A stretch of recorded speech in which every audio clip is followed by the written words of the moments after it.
Assalamualaikum warahmatullahi wabarakatuh. Segala puji bagi Allah Subhanahu wa Ta'ala yang telah memberikan kita kesehatan dan kesempatan, serta salawat dan salam kepada Nabi Muhammad SAW.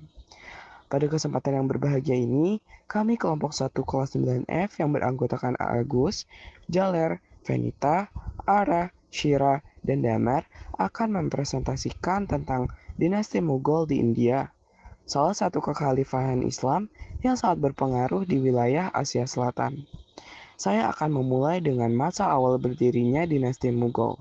Dinasti ini didirikan oleh Zahiruddin Babur pada tahun 1526 Masehi setelah berhasil mengalahkan Sultan Ibrahim Lodi dalam pertarungan Panipat. Babur berasal dari keturunan campuran Turki dan Mongol yang masih memiliki hubungan darah dengan Timur Leng dan Genghis Khan. Setelah Babur, kekuasaan dilanjutkan oleh putranya Humayun yang sempat kehilangan kekuasaan namun berhasil merebutnya kembali dengan bantuan Persia.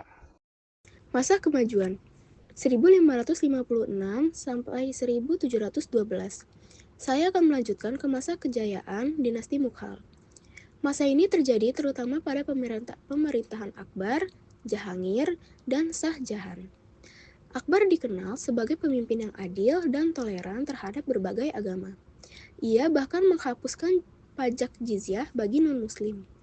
Di bawah kepemimpinannya, wilayah kekuasaan Mughal meluas dan sistem pemerintahannya menjadi lebih kuat.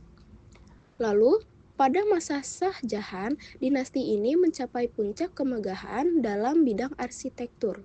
Salah satu peninggalan terbesarnya adalah Taj Mahal, sebuah bangunan megah yang dibangun sebagai tanda cintanya kepada istrinya.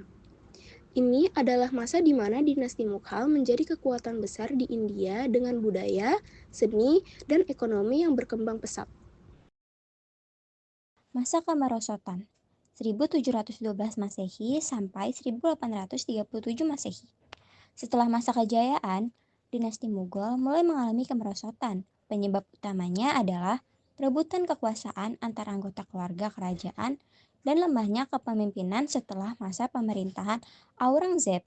Selain itu, korupsi, pemberontakan di daerah-daerah, dan campur tangan bangsa asing, terutama Inggris, semakin memperburuk keadaan.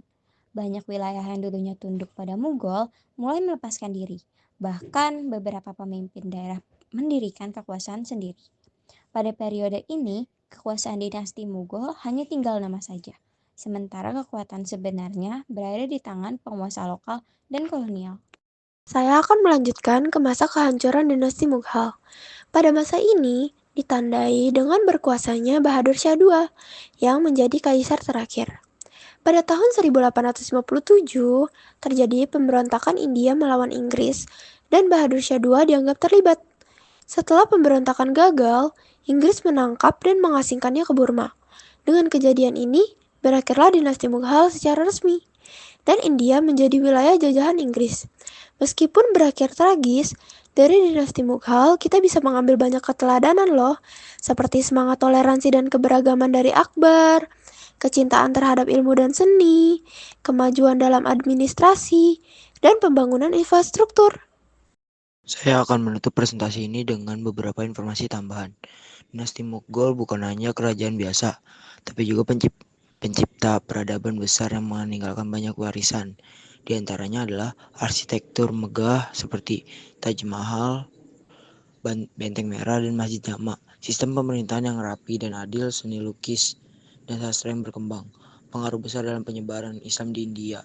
Selain itu, jika kita bandingkan dengan dinasti Islam lainnya seperti Utsmaniyah atau Abbasiyah, dinasti Mughal memiliki keunikan tersendiri dalam budaya dan toleransi antar umat beragama.